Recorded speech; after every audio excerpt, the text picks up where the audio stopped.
यं ब्रह्मा वरुणेन्द्ररुद्रमरुतः स्तुन्वन्ति दिव्यैस्तवैः वेदैः साङ्गपदक्रमोपनिषदैः गायन्ति यं सामगाः ध्यानावस्थित तद्गतेन मनसा पश्यन्ति यं योगिनः यस्यान्तं न विदुःसुरासुरगणाः देवाय तस्मै नमः। न गुरोः अधिकं तत्त्वं न गुरोरधिकं तपः तत्त्वज्ञानात् परं नास्ति तस्मै श्री गुरवे नमः। ओम दयानंद चरणौ मनसा स्मरामि दयानंद चरणौ शिरसा नमामि। మనం పడుకున్నప్పుడే మనం తన్నట్లేదు, మనకున్నాయి, మనకు తెలియకుండా పడిపోతున్నాయి, మనకు తెలియకుండా నిద్రపోతున్నాం, మనం తెలియకుండా వచ్చేస్తున్నాం మళ్ళీ. కానీ మేలుకున్న స్థితిలో ఆ ఋషులు తమ యొక్క తపస్సు ద్వారా విచారణ ద్వారా దేహాన్ని ఇంద్రియాలని మనసునన్నింటినీ కూడా పరికరాలుగా ఇలా హ్యాంగ్ చేసినటువంటి పరికరాలు చూసారా, స్పూను లేకపోతే గ్లాసులు ప్లేట్లు ఇవన్నీ ఎలాగైతే ఇలా వేలాడి తీసుంటే మనకు కావాల్సింది తెచ్చుకొని వాడుకుంటాం, అలాగనే వాళ్ళు కూడా దేహంలో ఏదైనా కావాలంటే వాళ్ళు వాడుకుంటారు, మనస్సును వాడుకుంటారు, ఇంద్రియాలని వాడుకుంటారు, మళ్ళీ ఎక్కడిదక్కడ తగిలించి పెట్టేస్తారు. అది ఋషులు చేసే పని. మనం అలా కాదు, అవన్నీ తగిలి ఉంటాయి కానీ మనం తగులుకుంటాం, తగలడిపోతుంటాం మనం వాటితో పాటు. అది మనం చేసే పని. మనం దాంతోపాటు తగలడిపోతూ ఉంటాం. కానీ వాళ్ళు తగిలించున్న వాటిని ఏదేది వాడుకోవాలో దాన్ని వాడుకొని మళ్ళీ కడిగేసి అవతల పెడుతూ ఉంటారు. అలాగని ఇప్పుడు చూడాలి కంటిని ఉపయోగించుకుంటారు, వినాలి చెవిని ఉపయోగించుకుంటారు. అంటే వాళ్ళు ఎంత కాన్షియస్గా ఉంటారు, ఎంత అవేర్ఫుల్గా ఉంటారో దాన్ని బట్టి ఆలోచించండి. అంటే ప్రతి అణువు ప్రతి క్షణం వాళ్ళంత ఎరుకతో ఉంటారు. ఆ స్వరూప చింతనలు, ఆ స్వరూపం ఆ ఎరుకలో ఉన్నప్పుడు ఈ దేహము ఇంద్రియాలు ఇవన్నీ ఎలా ఉంటాయంటే చక్కగా అందంగా అమర్చి పెట్టబడ్డ ఒక పెద్ద పరికరంలా ఉంటుంది. ఎక్సలెంట్ పరికరం ఇది. ఇది ప్రకృతి ఇచ్చింది గొప్ప ఉపాధి అండి, గొప్ప పరికరం ఇది. ఎంత ఎక్సలెంట్ పరికరం. ఇప్పుడు ఈ మైక్ ఉంది, మనం దేనికిది ఇది వాడుకుంటున్నాం. స్పీచ్ అవ్వగానే దీన్ని తీసి విప్పేసి నీట్గా బాక్స్లో పెట్టి ప్యాక్ చేస్తారు. స్పీచ్ అయిపోయిన తర్వాత కూడా దీన్ని తీసుకెళ్ళి మనం ఇప్పుడు ఏదైనా తినాలనుకోండి, తినేదానికి ఇప్పుడు స్పూన్ దొరకలేదని దీన్ని పట్టుకెళ్తామా, ప్లేట్ దొరకలేదని దీన్ని పట్టుకెళ్తామా? ఇది దేనికి వాడాలో దానికే వాడాలి, తర్వాత తీసి పెట్టాలి. అలాగనే సాధకుడు కూడా ఏం చేస్తాడంటే దేహేంద్రియ మనోబుద్ధులు అనేటువంటి ఈ పరికరాల్ని దేనికి వాడాలో దానికి వాడి మళ్ళీ తీసి పెట్టి పక్కన పెట్టేస్తుంటాడు వాడు. మనకు అర్థం కాదు, అన్నిటినీ కలబోసేసుకుని వాడేసి కిందపడి మీదపడి నొల్లేసి గందరగోళం, ఏడుపులు పెడబొబ్బలు గందరగోళం, ఓ నానా యాతన చండాలం. కాబట్టి మనకు అన్నిటినీ కలిపేసుకుంటాం, కలగాపులగం చేసుకుంటాం, కలదొక్కేసుకుంటున్నాం. కానీ ఒక సాధకుడు ఆ యౌగిక స్థితిలో ఉన్నవాడు దేహాన్ని ఇంద్రియాలని మనస్సుని బుద్ధిని అన్నిటినీ చక్కగా అబ్జర్వ్ చేసి ఎలా వాడుకోవాలో అలా వాడుకుంటాడు. ఇప్పుడు కారులో క్లచ్ ఉంటుంది, బ్రేక్ ఉంటుంది, యాక్సిలరేటర్ ఉంటుంది, గేర్ ఉంటుంది, హారన్లు ఉంటాయి, అన్నీ ఉన్నాయి కదా అని అన్నీ వేసేసి తొక్కేస్తుంటాడు డ్రైవరు. ఎప్పుడు ఏది అప్లై చేయాలో అది చేయాలి. క్లచ్ ఎప్పుడు నొక్కితే అక్కడ బ్రేక్ అప్లై చేయాలి. బ్రేక్ అక్కర్లేదు అనుకున్నప్పుడు క్లచ్ మీద కాలు పెట్టక్కర్లేదు, హాయిగా యాక్సిలరేటర్ మీద కాలు ఉంటుంది, అవునా కదా? గేర్ ఎప్పుడు మార్చాలో అప్పుడు క్లచ్ మీద కాలు పెట్టాలి. యాక్సిలరేటర్ మీద కాలు పెట్టేసి అలా గేర్ మారితే విరిగిపోతాయి. అన్నీ ఉన్నాయి కదా వాడేద్దామని వాడేస్తాడా? నో. ఎప్పుడు సందర్భానికి ఏ సందర్భానికి ఏది ఉచితమో ఆ సందర్భోచితంగా దాన్ని ఉపయోగించుకుంటూ పోతాడు. అప్పుడే ప్రయాణం సాఫీగా సాగుతుంది వాడికి. అన్నీ ఉన్నాయి, కాళ్ళ కిందనే 3 ఉన్నాయి, చేతుల దగ్గర ఒకటి ఉంది, ఇక్కడ ఒకటి ఉందని మొత్తం అన్నీ తిప్పేసి నొక్కేసాడు అనుకోండి అన్నిటినీ, బండి బ్రేక్ డౌన్ అయిపోతుంది. కాబట్టి అలాగనే మనం కూడా ఇక్కడ అన్నీ ఇవ్వబడి ఉన్నాయి, ఇవన్నీ చాలా నీట్గా అమర్చి పెట్టున్నాయి. దేన్ని ఎందుకు ఎంతవరకు ఎలా వాడుకోవాలో హాయిగా అలా వాడుకోవడం తెలిసిన వాడే సాధకుడు. మనకు ఆ ఒక్క టెక్నిక్ తెలియాలి మనకు. అంటే మనకు ఆ టెక్నిక్ తోటి వాడుకోవాలంటే మనం ఈ దేహేంద్రియ మనోబుద్ధుల కంటే బయటకు వచ్చేయాలి. బయటకు వస్తేనే వాటిని వాడుకోగలం. అందులో మమేకమైపోతే అవి వాడుకుంటాయి మనల్ని. అవి ఆడుకుంటాయి శుభ్రంగా. లెఫ్ట్ అండ్ రైట్ ఫుట్బాల్ ఆట ఆట 1 ఆట 2 ఆట 3 ఆడుకుంటూ ఉంటుంది. కాబట్టి ఇక్కడ కూడా ఆయన అంటారన్నమాట, ద్వావిమౌ పురుషౌ లోకే క్షరశ్చ అక్షర ఏవచ క్షరః సర్వాణి భూతాని కూటస్థః అక్షరః ఉచ్యతే. ఈ లోకాన్ని ఆయన 2గా విభజించాడు శ్రీకృష్ణ పరమాత్మ చాలా అద్భుతంగా. ద్వావిమౌ పురుషౌ లోకే ఈ లోకము 2 రూపాలుగా మనకు వ్యక్తమవుతుంది. ఏమిటి? ఒకటి క్షర ప్రకృతి, 2 అక్షర ప్రకృతి. గుర్తుపెట్టుకోండి, ఒకటి క్షర ప్రకృతి, 2 అక్షర ప్రకృతి. అయితే క్షర ప్రకృతి అంటే ఏంటి? క్షరం అంటే ఏంటి? నశించిపోవడం. నశించిపోవడం అంటే ఏంటి? కనుమరుగైపోవడం, కనబడకుండా మార్పు చెందుతూ పోవడం. అర్థమైందండి? కనబడకుండా మార్పు చెందుతూ పోవడం. చూడండి, మనం ఏమనుకుంటామంటే ముసలితనం అంటే అబ్బబ్బే ఏమిటోనండి అనుకుంటాం. మరి అలాంటప్పుడు పసితనం, అప్పుడు పళ్ళు ఉండవు. ముసలితనికి పళ్ళు ఉండదు. బాగా ముసలివాడైపోతే పళ్ళు ఉండదు. బాగా వృద్ధాప్యం వచ్చింది అనుకోండి, ఆవిడకి కానీ ఆయనకు కానీ ఏమైపోతుంది? పళ్ళన్నీ పోతాయి. మెల్లగా చూడండి, కొంతమందికి అలాగా ఇంకా ముసలితనంలో జుట్టంతా రాలిపోయి సన్న వెంట్రుకలు ఉంటాయి, అక్కడక్కడ ఉంటాయి. మీరు చంటి పిల్లాడిని చూస్తే ఎలా ఉంటాడో, ముసలి అలా ఉంటారు ఆయన. వాళ్ళ శరీరం కూడా బాగా కుచించుకుపోతుంది, అలా చిన్నదైపోతుంది. ఇంతింత చేతులు, ఇంతింత కాళ్ళు, ఇంత పొట్ట. వాళ్ళకి తిండి ఎక్కదు, అందుకనే ఇంతింత గంజి జావ కాసి ఆ జావని స్పూన్ తోటి పట్టిస్తారు ముసలి వాళ్ళకి. పిల్లలకు కూడా అప్పుడు తిండి పెట్టరు, పాలు పట్టిస్తారు, లేకపోతే చిన్నది ఏదైనా సిరీల్స్ లాంటిది ఏదైనా స్పూన్తో ఫీడ్ చేస్తారు. వీళ్ళకి ఇంతింత సన్న చేతులు. మరి దీనికి దానికి తేడా ఏంటి? దీన్ని చూసి మనం మురిసిపోతాం. ఆ ముసలివాడిని బాబు, వృద్ధాప్యాన్ని అసహించుకుంటున్నాం. అదే స్థితి చిన్నదిగా ఉన్నప్పుడు దానేమో ప్రేమిస్తున్నాం. ఈ భావాలు ఎక్కడా? మనలో. ఇది వికారమేం కాదు, ఇది ఒక మార్పు. నిరంతరం ప్రకృతి మారుతూ ఉంది. నిరంతరం ఎందుకు మారుతూ ఉంది చెప్పండి? ప్రకృతి, భూమి నిరంతరం తిరుగుతూ ఉంది. తిరిగే భూమిలో మనం ఉన్నాం కాబట్టి మనం కూడా మార్పుకి గురి అవుతూ ఉంటాం. ఇక్కడ మనం మారకుండా ఉండాలి అని అంటే మీరు ఒకటే పని చేయాలి, భూమిని కదలకుండా ఆపాలి. మీరు చేయగలవా? అది చేయకపోతే ఇది చేయలేం. కాబట్టి మార్పు చెందుతూ ఉంటాం. ఆ మార్పు అనేది ఇన్ఎవిటబుల్, దాన్ని ఎవడు తోసిపుచ్చలేం. కాబట్టి ఈ లోకంలో 2 ఉన్నాయి అర్జున. ఒకటి క్షర ప్రకృతి, 2 అక్షర ప్రకృతి. ద్వావిమౌ పురుషౌ లోకే క్షరశ్చాక్షర ఏవచ క్షరః సర్వాణి భూతాని. అంటే ఈ లోకంలో అన్ని భూతాలు క్షర ప్రకృతికి వస్తాయి. అంటే మనుష్యులు, పశువులు, పక్షులు, కుక్కలు, అన్ని ఏవేవైతే పుట్టాయో ఆ పుట్టినవన్నీ 4 రకాలు. జీవభూత కోటి ఉంది చూసారా, ఇవి 4 రకాలు. ఒకటి అండజం. అండజం అంటే గుడ్డు నుంచి చీల్చుకుంటూ బయటకు వచ్చింది. ఏవి? పాము, బాతు, చేపలు, తాబేళ్ళు, మొసళ్ళు, ఇంకా రకరకాలు. ఇవన్నీ గుడ్డు నుంచి వచ్చినవి. పక్షులు, ఇవన్నీ కూడా, వీటన్నిటిని రెప్టైల్స్ అంటారు. సో ఇవన్నీ ట్వైస్ బార్న్, గుడ్డు నుంచి బయటకు వస్తాయి. ఇక రెండోది ఏంటంటే ఉద్బీజం, అంటే విత్తనాల్ని చీల్చుకుంటూ మొలకెత్తుకొని భూమి నుండి వచ్చినటువంటి చెట్లు, అలాగనే తీగలు, లతలు, ఇవన్నీ చెట్ల జాతికి సంబంధించింది. ఇదొక జీవి. అండజం, ఉద్బీజం. తర్వాత స్వేదజం అంటే బార్న్ ఆఫ్ మాయిశ్చర్, చెమ్మకి, నాచుకి, పాచికి, వీటన్నిటికి పట్టేటువంటి సూక్ష్మ క్రిములు. ఇవి కొన్ని లక్షల జాతులు, వెరైటీస్. అలాగనే జరాయుజం అంటే మ్యామల్స్.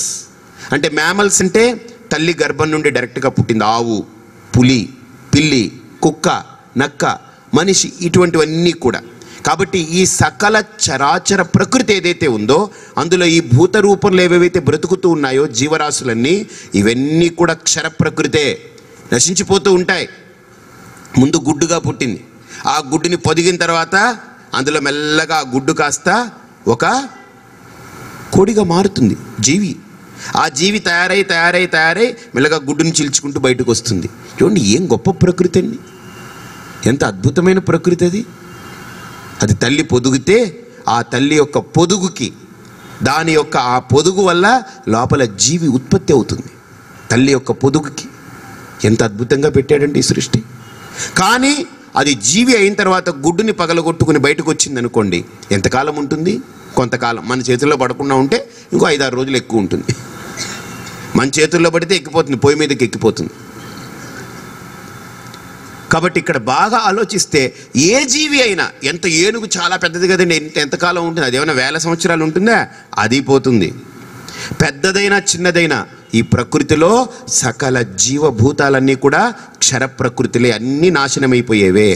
కానీ కూటస్థోక్షర ఉచ్యతే, అక్షరం అంటే ఏంటనంటే నాశనం లేనిది, అది కూటస్థమై ఉంది. కూటస్థము అంటే కూటవత్ తిష్టతీతి కూటస్థ అంటే అంతటా నిండి నిబిడీకృతమై అంతటా వ్యాపించి ఉంది, ప్రకాశిస్తుంది. చూడండి, అంతటా నిండి నిబిడీకృతమై అంతటా వ్యాపించి ఉంది. దట్ ఈస్ కూటస్థం. అంటే ఏ చైతన్యమైతే సమస్తానికి ఆధారభూతమై ఉందో ఆ చైతన్యం అంతటా ఉంది. కాబట్టి ఏ చైతన్యమైతే అంతటా నిండి నిబిడీకృతమై ఉందో ఆ చైతన్యం వలనే ఈ ఉపాధులన్నీ నిలబడుతున్నాయి. బాగా ఆలోచించండి, ఆ ఉపాధులన్నీ నిలబడుతున్నాయి. ఆ చైతన్యమే కనుక లేకపోతే దీనికేం పని లేదు, ఇంకంతే. కానీ ఆ చైతన్యం వల్ల ఈ ఉపాధులన్నీ ప్రకాశిస్తున్నాయి. కూటస్థోక్షర ఉచ్యతే. ఇంట్లో మనం కరెంట్ ఉందనుకోండి, కరెంట్ లైన్ రన్ చేసుకున్నాం, ఇళ్ళంతా కూడా కన్సీల్ చేసుకున్నాం. బల్బు పోయిందనుకోండి, కరెంటు పోయిందనుకో, వెంటనే ఏం చేస్తాం, ఇంకో స్విచ్ వేస్తాం. ఫ్యాన్ తిరిగిందనుకోండి, ఓ ఇప్పుడు ఏమైంది, కరెంటు పోలేదు, బల్బు పోయిందంతే, బస్. ఆ బల్బుని తీసి వేరే బల్బు పెట్టుకుంటాం మనం. సో ఈ పవర్ అనేది ఏదైతే ఉందో కరెంటుకు కూడా పోవడం అంటూ ఏమీ లేదండి. వాడు ఆపేస్తాడు, మనకు లైన్ ఇవ్వడంతే. వాడు ఆపేస్తే అది ఆగిపోతుంది తప్ప కరెంటు పోయిందని అంటే కరెంటు ఎక్కడికి పోతుంది? ఎక్కడికైనా పోయింది? అది పోదు. ఉంది, వాడు ఇవ్వలేదు, మనకు లైన్ ఇవ్వలేదు, ఇంకా కనెక్షన్ ఇవ్వలేదు. కాబట్టి గుర్తుపెట్టుకోండి, అలాగనే నాశనము లేనిది పరమాత్మ చైతన్యం, అది అంతటా నిండి నిబిడీకృతమై ఉంది. కానీ ఇవన్నీ కూడా క్షరభూతాలు, ఇవన్నీ నశించిపోతూ ఉంటాయి కాలగర్భంలో.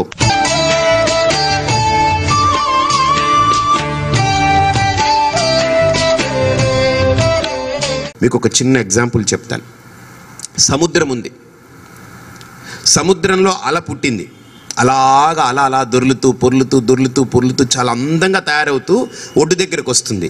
కానీ అల అనేటువంటిది ఏదైతే మనకు కనిపిస్తుందో ఆ అల పుట్టింది కాబట్టి ఈ ఒడ్డుకు రాగానే పోతుంది. దాని యొక్క ఆవిర్భావం, దాని యొక్క బిగినింగ్ ఉంది కాబట్టి దానికి ఎండింగ్ ఉంది. కానీ ఏ అలలో నీరు ఏదైతే ఉందో, అలలో ఉందా నీరు? చెప్పండి. అలా లోపల ఎక్కడైనా చేయబెట్టి వెతకాల నీళ్ళకి, ఎక్కడుంది నీరు? పైన ఉందా? పక్కన కానీ ఎక్కడ? అలే నీరంటే ఎక్కడ ముట్టుకున్నా మనకు తగిలేదేంటి? అలా పైన ముట్టుకున్నా, కింద ముట్టుకున్నా, పక్కన ముట్టుకున్నా, ఈ పక్కన ముట్టినా, లోపలికి చేయబెట్టి ముట్టినా, లేకపోతే పైనే పట్టుకున్నా, అంతర్బహిశ్చ తత్సర్వం వ్యాప్య నారాయణ స్థితః అనంతమవ్యయం కవిగుం సముద్రేంతం విశ్వశంభువం పద్మకోశ ప్రతీకాశగం హృదయం చాప్యధోముఖం. కాబట్టి ఒక అల అనేటువంటి నామము, రూపం, ఒక రూపం బయలుదేరింది, దానికి ఒక పేరు మనం పెట్టుకున్నాం. నిజంగా అల అనే పేరు దానికి ఏం తెలియదు. నా పేరు అలా అంటారు, ఇప్పుడు పలానా చొక్కలింగం వచ్చాడు, లేకపోతే సుబ్బుడు వచ్చాడు, వీడు వచ్చి నన్ను అలా అని పిలుస్తాడు చూడు అని ఇంకో అలకి చెప్పుకోదు. అలకి తను అలా అని తెలియదు. ఆవుకి తను తెలుసు కానీ తన పేరు ఆవని తెలియదు. ఈ పువ్వుకి తన ఉనికి ఉంటుంది కానీ నేను గులాబీ అని తెలియదు, దీనికి చామంతి అని తెలియదు, దీనికి మైక్ అని తెలియదు, దీనికి వాచ్ అని తెలియదు, దీనికి పుస్తకం అని తెలియదు. కానీ అన్నీ ఉంటాయి. ఈ పేర్లు వేటికి లేవండి, మనం పెట్టుకున్నాం, మనుషులు మనం కల్పించుకున్నాం. బస్ ఈ పేర్లన్నీ మనం కల్పించుకున్నవి. అది కెమెరా, పేరు ఎవరు పెట్టండి, కెమెరా వచ్చేటప్పుడే నా పేరు కెమెరా, అలా పిలవకపోతే నిన్ను తరుగుతానని ఏమని అంటుందా? నథింగ్. ఇవన్నీ వస్తువులు ఉన్నాయి, ఈ పేర్లు మనం పెట్టుకుని పిలుచుకుంటున్నాం అంతే. బికాస్ మనం వ్యవహరించడం కోసం. ఏ పులి కూడా నేను పులి నేను ఎక్కడని అంటుందా? చెప్పండి. ఏ సింహమైనా నేను సింహం అంటుందా? దానికి ఏం పేర్లు లేవు, మనం పెట్టుకున్నాం. కాబట్టి పేర్లు మనం పెట్టుకున్నాం. ఈ రూపం ఏంటనంటే అది కూడా ఒక కల్పన. అలా అనేటువంటి ఒక రూపము కల్పన, అంతేనా కాదా? కల్పనే అది. ఎందుకనంటే ఆ అలా అని మీరు ఏదైతే అంటున్నారో, ఇప్పుడు రెండు విషయాలు ఉన్నాయి. అలా అని ఏ రూపమైతే మీకు కనిపిస్తూ ఉందో, మనకేంటి అలా ఉందని మన అనుభవం కదా. ఇప్పుడు ఆ రూపాన్ని మీరు ఒక గిన్నె పట్టుకొచ్చేయండి. ఏం కనిపిస్తుంది ఆ గిన్నెలో? అలా ఎక్కడికి పోయింది? అలా ఉంటే ఉండాలి కదా అక్కడ, మరి అలా ఏమైపోయింది అంటేనండి అలా పోయిందండి. అదేంటిది, ఎందుకు పోతుంది, ఎక్కడికి పోతుంది? ఉండేది ఎప్పుడైనా పోతుందా అంటే? పోలేదనుకోండి, మరి అది నీరుగా అయిపోయిందండి. ఆహా, అంతకుముందు అలాగా అయిపోయిందా నీరేమైనా? అలాగా అయిపోయిందా? అలాగా ఏం అవ్వలేదు. నీరే అలా పైకి లేచినప్పుడు దాన్ని అలా అని పేరు పెట్టుకున్నాం మనం, అంతే. అక్కడ ఉండేదే నీరు, అంతే. బస్ అది మీరు గుర్తించాలి, అంతే. మీరు దేన్ని గుర్తించాలి? నీరునే గుర్తించాలి. ఇలా పైకి ఎగిసి లేచి ఇలా తిరిగింది కదా, ఆ వంపు తిరిగినటువంటి నీళ్లనే మనం అలా అని అంటున్నాం. అలకంటూ ఏమీ లేదు. అలాగనే ఈ ఉపాధి ఏదైతే కనిపించిందో ఇది పరమాత్ముడే. ఆ ఉపాధి రూపంలో ఉండేది పరమాత్ముడే.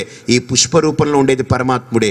వాసుదేవ సర్వమితి సమహాత్మ సుదుర్లభ మత్తః పరతరం నాణ్యత్ కించిదస్తి ధనంజయ మయి సర్వమిదం ప్రోతం సూత్రే మణిగణ ఇవ. నీరు నీరులా ఉండకుండా అలా పైకి లేచింది కదా, పైకి లేచింది ఎప్పుడు కూడా పడిపోవాల్సిందే. అలాగనే మనం కూడా పైకి లేచి పడ్డామా? పడతాం కిందకి. కాబట్టి లేవకుండా ఉంటే హాయిగా ఉంటాం. కాబట్టి ఏ నీరైతే సముద్రాన్ని విడిచి కొద్దిగా పైకి లేచిందో తన ఉనికిని చాటుకోవాలని లేచిన అలా ఎక్కడ పడింది? మళ్ళీ ఆ సముద్రంలోనే పడింది. అలాగని ఇక్కడ నేను జీవుణ్ణి అని పైకి లేచానా, కొంతసేపు ఆడుతావు, తర్వాత నువ్వు ఎక్కడ పడాలి? ఆ దేవుళ్ళలోనే పడాలి, అంతే. బస్ జీవుడికి వేరే ఉనికి లేదు, అలకి వేరే ఉనికి లేదు, సముద్రమే అలా. అలాగనే జీవుడనేవాడు ఎవడు లేడు, దేవుడే జీవుడు. కాబట్టి జీవుడిగా లేచి పడ్డప్పుడు కింద పడాల్సిందే మళ్ళీ మనం. ఎక్కడ? ఆ దైవంలోనే పడాలి. కాబట్టి ఇక్కడ ఆ అల క్షరం, కానీ సముద్రం, ఆ నీరు ఏదైతే ఉందో అది అక్షరం, దానికి నాశనం లేదు. ఇంకోటి చూడండి, సముద్రంలో నీళ్లు ఎప్పుడైనా కుళ్ళిపోతాయా, మురిగిపోతాయా? మురగవు. సముద్రం నుండి నీళ్లు మీరు తీసుకొచ్చి ఇంట్లో పెట్టండి, ఒక బాటిల్లోనో ఒక గిన్నెలోనో పెట్టండి, ఏమైపోతాయి? ఒక 10 రోజులకో 20 రోజులకో వాసన కొడుతుంది, కంపు కొడుతుంది. కానీ సముద్రంలో నీళ్లు ఉంటే అప్పటికీ కొట్టదు. అలాగనే దేవుడి నుండి మనం వేరే వచ్చామా, కుళ్ళు కంపు కొడుతూ బతుకుతాం. మనం దేవుడితో ఏకమై ఉన్నామా, ఎప్పుడు పవిత్రంగా ఉంటాం. నా పవిత్రతకు లోటు ఉండదు, నా పవిత్రత పాడవదు, నా స్వచ్ఛత, నా శుద్ధత పాడవదు. నేను అక్కడి నుంచి బయటకు వచ్చి నా వ్యక్తిత్వాన్ని, నా ఉనికిని చాటుకునే ప్రయత్నం చేశానా, నేను గొప్ప అన్నానా, అయిపోయాం, అంతే. చాలామంది అంటారు, ఏమండి మీరు అనుకోండి, మాకు మీరు గొప్పే కదా. మీరు అనుకుంటే అనుకోండి, ఆ గొప్పలు మీరేం భజన చేయక్కర్లేదు. నాకు అందుకనే వ్యక్తి ఆరాధన ఇష్టం ఉండదు. శక్తిని ఆరాధించండి. మీరు వ్యక్తిని ఆరాధించకండి, హీరో వర్షిప్ అవుతుంది మళ్ళీ. ఇంకా ఆయన పట్టుకుని పిండి అవతల పారేస్తాం ఇంకా. కాబట్టి నాకు వ్యక్తి ఆరాధన పెద్ద, I don't know, somehow I'm not happy and I'm not is.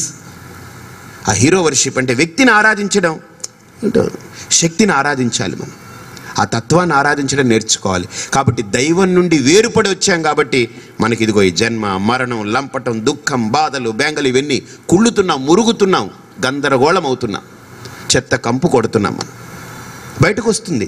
అదే మనం దైవంతో ఏకమై ఉంటే మనకెప్పుడూ నాశనం లేదు. కాబట్టి ఇక్కడ చాలా అద్భుతంగా ఆయన చెప్తారనమాట. ద్వావిమౌ పురుషౌ లోకే క్షరశ్చ అక్షర ఏవచ క్షరః సర్వాణి భూతాని కూటస్థోక్షర ఉచ్యతే. ఈ ప్రకృతి ఏదైతే ఉందో అది క్షరం, నశించిపోతూ ఉంటుంది.